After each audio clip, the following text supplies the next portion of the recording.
adenilciclasa, fosfoliesterasa, ATPasa, fosfatasa ácida, son enzimas fundamentales en el metabolismo lácteo. ¿Ya? Ahí está, adenilciclasa, fosfoliesterasa, fosfolipasa A2, ATPasa. Muy bien. Las plaquetas, entonces, tienen un metabolismo íntimo sobre los adenilnucleótidos. ATP es la fuente para la generación de ADN específico y es la fuente para de energía para las plaquetas. Las plaquetas sintetizan ATP, lógicamente. Todas las células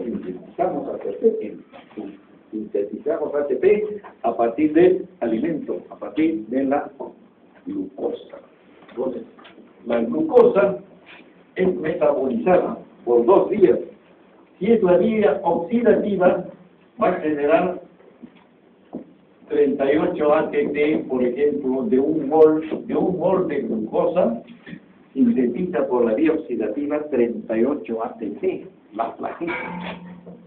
En cambio, por la vía no oxidativa, va a sintetizar solamente 2 ATP.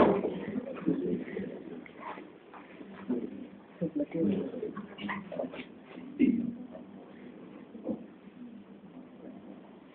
Todas las células van sintetizando adenosina trifosfato a partir del metabolismo de la glucosa. Entonces, los azúcares complejos que consumimos se destornan, se metabolizan, se transforman en glucosa, y la glucosa ya es directamente utilizada por las células. En este caso, por las plaquetas, miren la gran cantidad, el 80% es por la vía oxidativa. El resto puede ser por el ácido tricarboxílico ácido, por el ácido tricarboxílico. La sigla en inglés sintetiza menos ATP.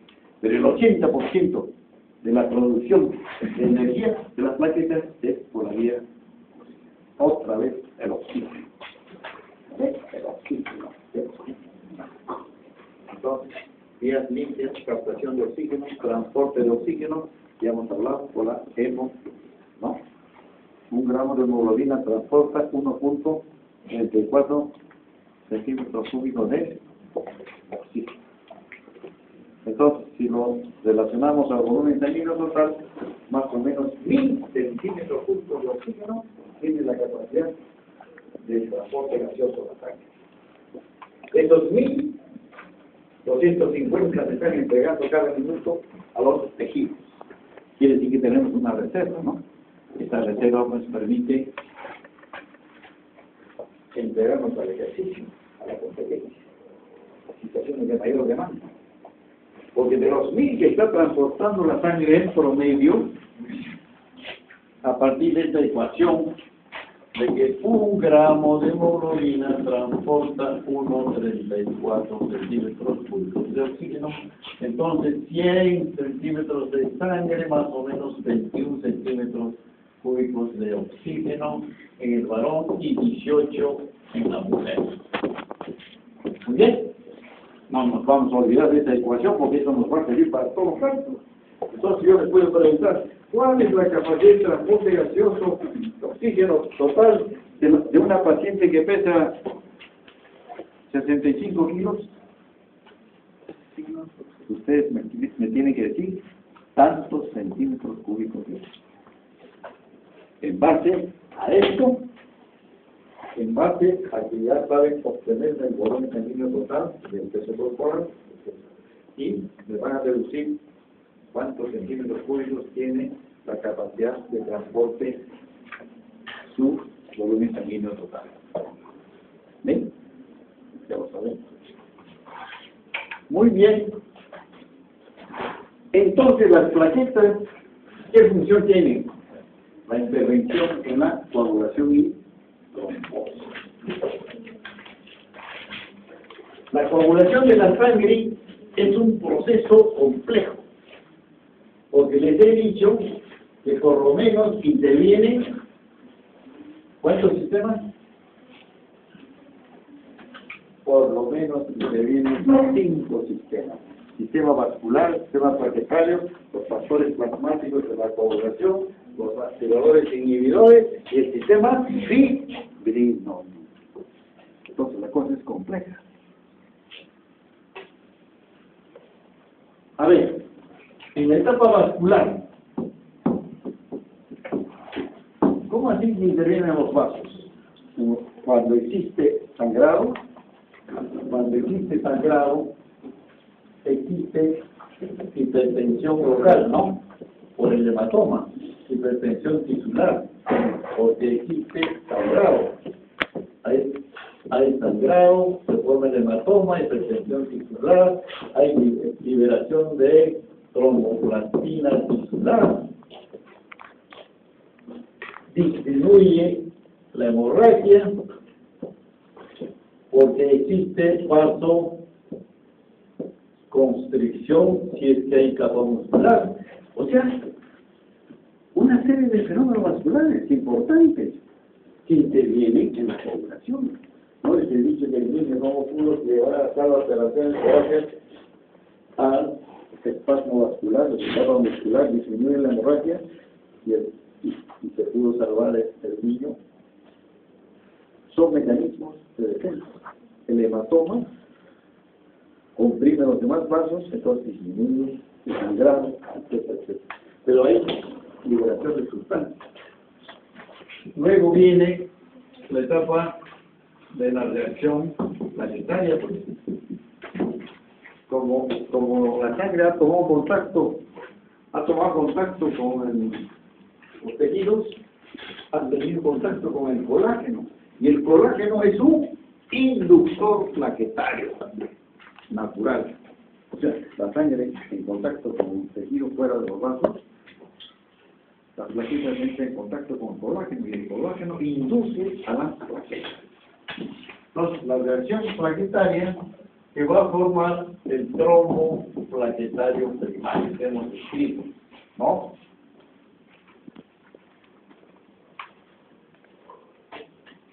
Porque acá hay liberación del factor plaquetario 3, el factor plaquetario 3, que forma el trombo plaquetario.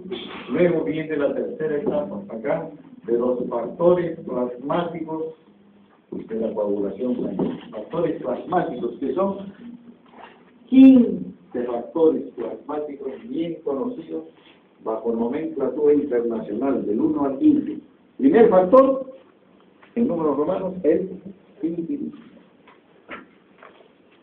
El factor 13 es el factor estabilizador de la fibrina, y el 14 y el 15, el factor Fletcher y el factor Tischer, los últimos de estudiar. Vamos a ver dónde actúan.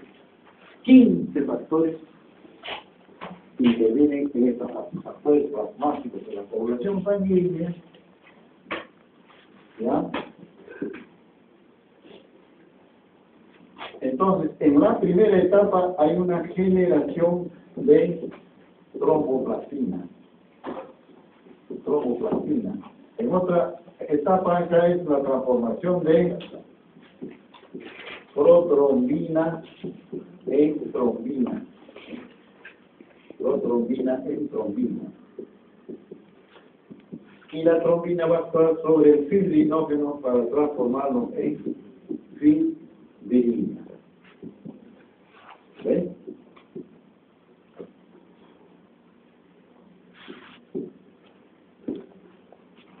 Acá intervienen 15 factores de la coagulación. Entonces, estas son las 3 etapas, en resumen, grandes de la coagulación sanguínea.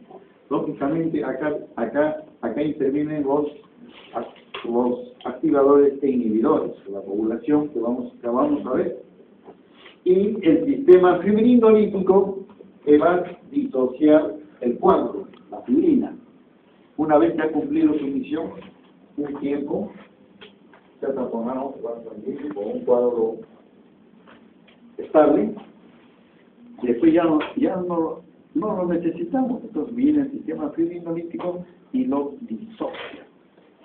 ¿Cuál es el sistema fibrinolítico? Es cuando el plasminógeno se transforma, da lugar a la plasmina, y la plasmina, una enzima fibrinolítica para disociar. Ese es el sistema fibrinolítico. Plasminógeno en plasmina. ¿Y cómo viene, y cómo se forma el plasminógeno? En plasmina por acción del TPA. ¿Qué es el TPA? El activador tisular del plasminógeno. TPA, activador tisular del plasminógeno.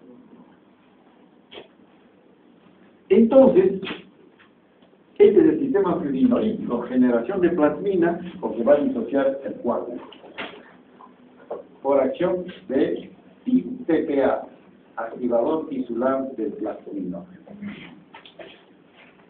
O sea, el endotelio vascular fabrica TPA para disociar el coágulo. Un paréntesis. Entonces nos metemos al campo del seminario. Siempre estamos hablando un pedazo del seminario, ¿cierto? Un paréntesis. Cuando se ve que el problema de salud es mundial, es el infarto de educación, se comienza a desarrollar investigación enorme para encontrar el mejor tratamiento, los mejores tratamientos para sacarlo al paciente del infarto en el radio, una parte de masa muscular ya suprimido de oxígeno y está muriendo. Necrosis, infarto, dependiendo de qué vaso, qué parte del vaso, etc. Entonces, si un paciente es diagnosticado de inmediato que está haciendo un infarto en el radio, el coágulo está fresco, ¿no? Todavía, ¿no? ¿Sí o no? El paciente no ha venido después de varios días, no, hasta tiene un dolor agudo, el cuadro clínico, es transportado, un diagnóstico bien hecho en un buen servicio de salud. Porque no vaya a ser que dure el infarto, no es infarto. Lo hospitalizo, no lo hospitalizo. Eso ocurre. Quiere decir que el servicio de salud no está bien equipado para diagnosticar y comprobar que el dolor torácico es por infarto. De lo contrario, estadísticamente va a haber demasiada hospitalización o error grave que le deja ir al paciente a su casa y fallece. Entonces, de ese miedo, muchos pacientes con dolor torácico son hospitalizados, pero un gran porcentaje no son infartos. Ese problema clínico se presenta. Muy bien, entonces se descubre el mejor tratamiento, etcétera, con el infarto miocardio, el reposo, las drogas antiagregantes vegetarios, reposo, oxígeno, etcétera, y se descubre, lógicamente se conoce este mecanismo de que la plasmina disocia el fibrinógeno, disocia el coágulo, porque fibrina esto es coágulo, pues este es el coágulo, ¿no es cierto? Entonces, si esto se ha producido un vaso sanguíneo, el coágulo, está obstruyendo una coronaria, entonces pensaron, si este coágulo está fresco, lo disolvemos, promovemos la acción fibrinolítica y al paciente lo podemos liberar, se disocia el coágulo, muy bien, y se recanalizó el vaso. Eso se llama la terapia fibrinolítica. Pues ustedes, esto ya estamos metiendo a un pedacito campo del seminario. Entonces, la aplicación del seminario es expansión de nuestros conocimientos teóricos, ya de aplicación, de mayor investigación. En este caso, nos hemos metido a la terapia fibrinolítica. O sea, existen protocolos bien establecidos, diferentes de tratamiento fibrinolítico en un paciente de infarto agudo del miocardio. Sobre todo cuando es diagnosticado en las primeras horas. El coágulo está fresco, entonces, ¿qué le aplicamos? Plasmina. Para que haya más plasmina, ¿qué le aplicamos? TPA. Muy bien. Porque el TPA es una sustancia segregada por el endotelio vascular, pero también se sintetiza de otras células. Entonces, existe en el mercado ampollas de TPA. ¿Cuánto cuesta una ampolla? Alrededor de $100. Pero pasar una vida sin importa, ¿no? Entonces existen protocolos de tratamiento del infarto agudo miocardio por terapia fibrinolítica. Ustedes tienen la literatura inmensa para revisar. ¿Ah? ¿Cuál es el protocolo? Dice cuáles son los candidatos para la terapia fibrinolítica cuando el infarto es reciente, diagnosticado reciente, es un paciente no mayor de tanta edad, etcétera, etcétera, y disponemos de TPA. Le pasamos TPA endovenoso, se genera plasmina y disociamos el cuadro y hacemos los controles y se recanalizó el vaso al paciente, no lo hemos llevado hasta la operación. Excelente, existe eso. Pero si han pasado ya muchas horas, esto está demasiado consolidado, la terapia fibrinolítica no va a tener un éxito. Muy bien, entonces ustedes me van a revisar también la terapia fibrinolítica y esto comenzamos a discutir más, digamos, en el seminario. Esto ya es parte del seminario. Muy bien, entonces, este es el sistema fibrinolítico natural que tenemos. Tenemos plasminógenos, tenemos TPA, se genera plasmina y se disocia el coágulo. Y volvemos al equilibrio. Entonces, estamos viviendo en un equilibrio constante entre coagulación y fibrinolítica. Entonces, mejor lo escribo aquí, coagulación y fibrinolítica. Este es el equilibrio fisiológico. La sangre tiende a coagularse constantemente y el coágulo constantemente tiende a disociarse porque tenemos el sistema fibrinolítico. Entonces, el equilibrio está establecido. Si este equilibrio se rompe por alguna razón, y esto se va arriba, hipercoagulabilidad. Trastorno, condición fisiológica grave. Mi sangre tiende a coagularse demasiado. Entonces, ¿en qué riesgo estoy? En un riesgo trombótico. De repente me falta un inhibidor de la coagulación. Por ejemplo, antitrombina 3. No tengo ese inhibidor de la coagulación. He nacido así, con disminución de antitrombina. Como no tengo ese inhibidor, mi sangre se coagula con facilidad. Estoy y vivo en riesgo trombótico grave. Incidencia, este caso congénito ocurre 1 en 5 de cada 5.000 de la población. Uno nace con disminución de antitrombina 3, riesgo trombótico. ¿Ya ven? Entonces, en este caso el ejemplo es un trastorno congénito. Otro ejemplo de trastorno adquirido, porque los trastornos de la coagulación sanguínea son congénitos o adquiridos, ¿verdad? Acá hay una regla universal. Los trastornos congénitos de la coagulación sanguínea solo afectan uno de los factores. En cambio, los trastornos adquiridos de la coagulación sanguínea afectan a un grupo de factores.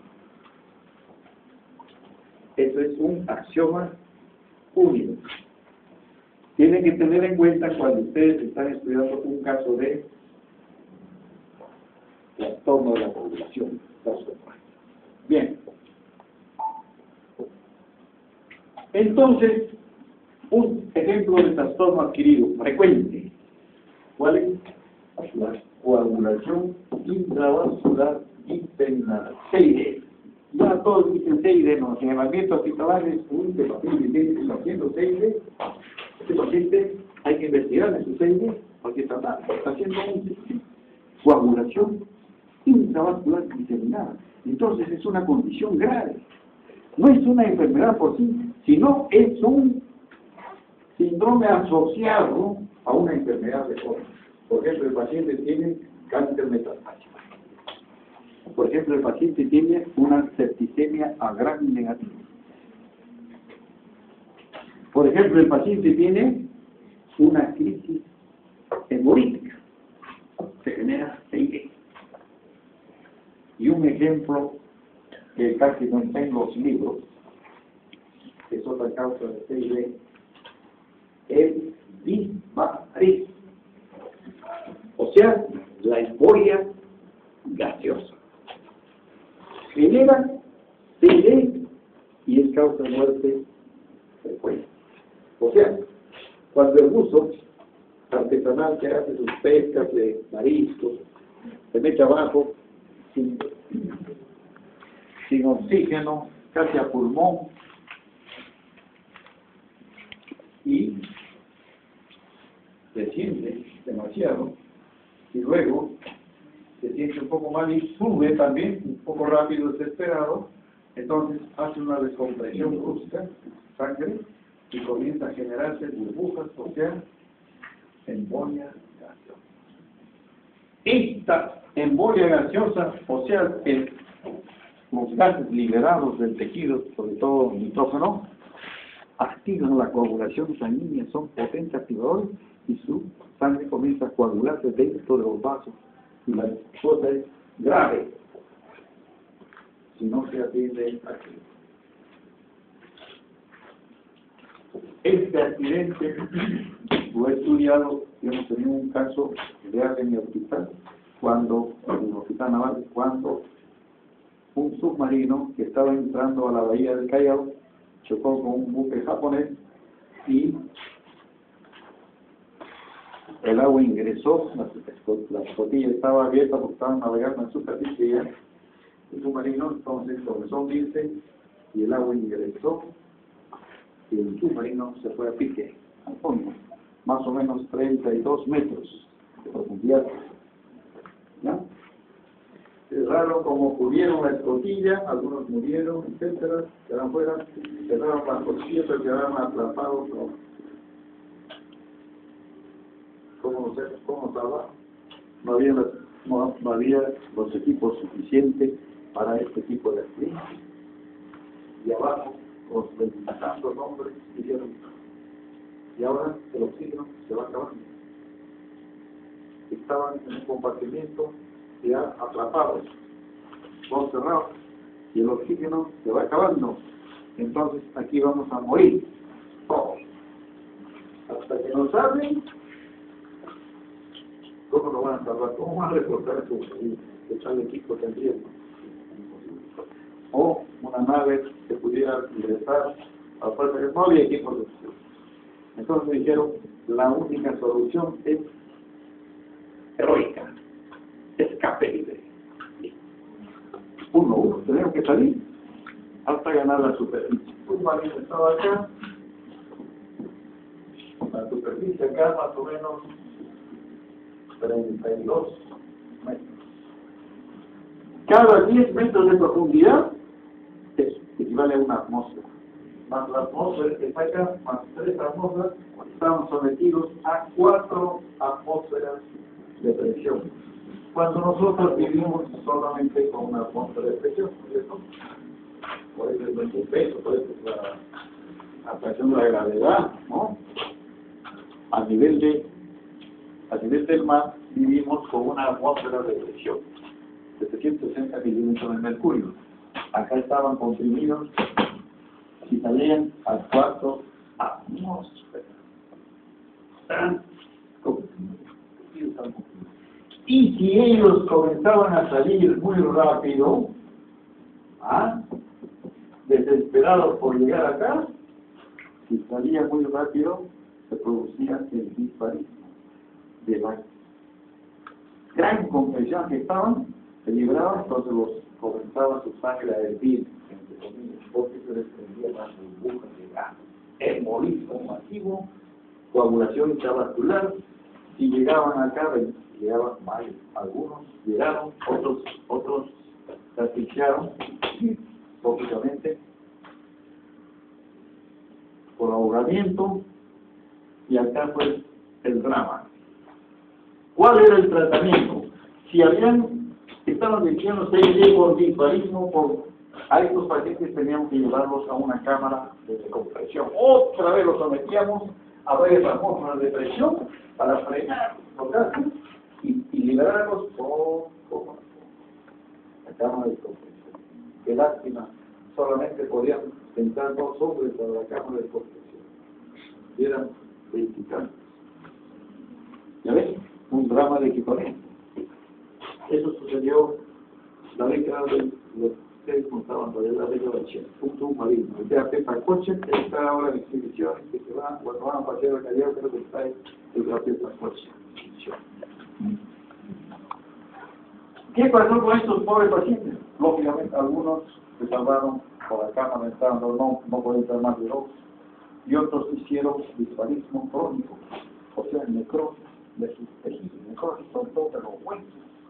La burbuja caminaba hasta que se detenía, taponaba, no había circulación, muerte de tejido, osteonecrosis.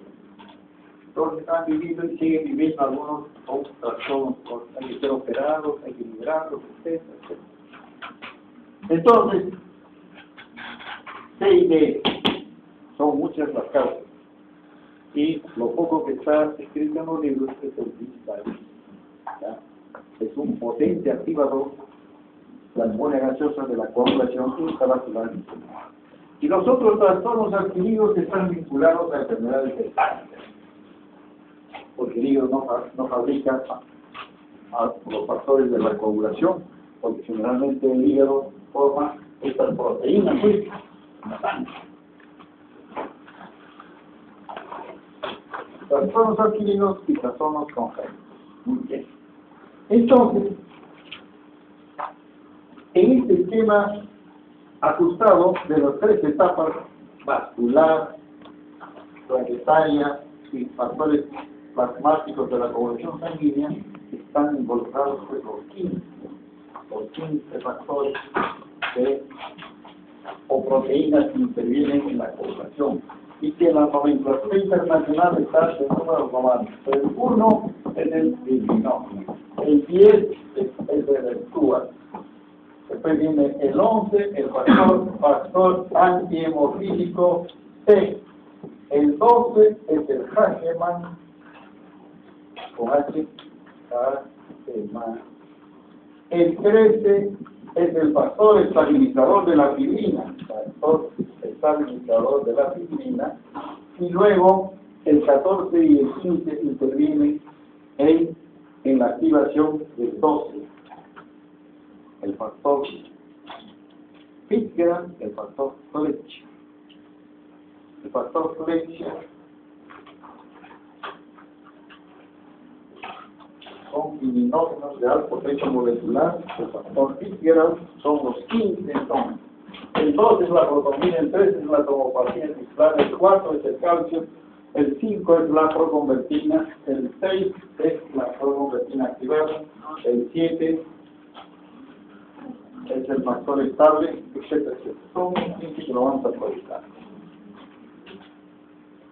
Intervienen todos ellos, se han ido descubriendo. Esto es su sinonimia, se han ido descubriendo los pacientes. En el paciente Stuart se descubrió por primera vez el 10, en el paciente Hageman se descubrió el 12, etc. El 8 es el factor antihemofílico A. Ahí está el que produce la hemofilia. La hemofilia A es la deficiencia del factor. La hemofilia B es la deficiencia del factor 9. La hemofilia C es la deficiencia del factor 11. Ahí están las 3. Pero la mayor parte de las hemofilias involucran a 8 y a 9. Y acá hay otro axioma. El 90% de las enfermedades congénitas de la coagulación sanguínea involucran al 8 y al 9.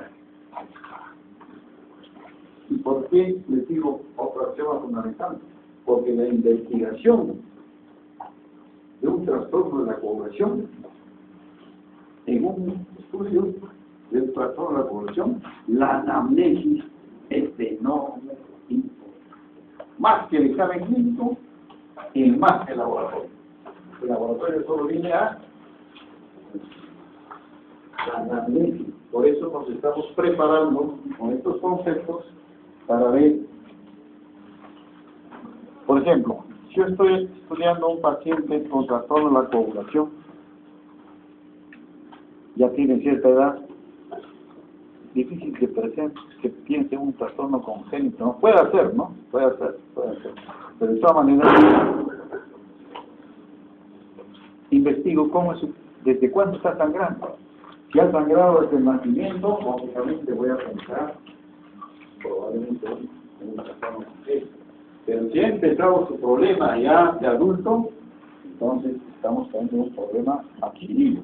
Sigo investigando y de repente tiene pues un trastorno hepático, ¿no? Pues tiene cirrosis hepática o tiene otro tipo de problema disfuncional en el hígado.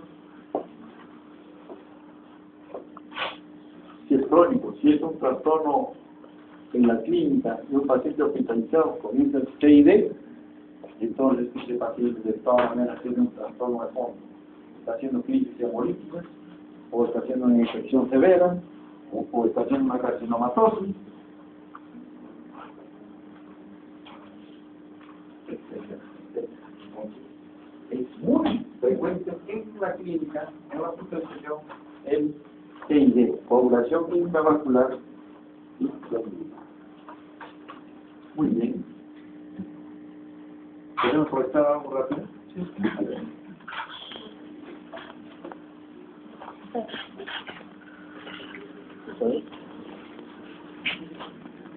A ver, vamos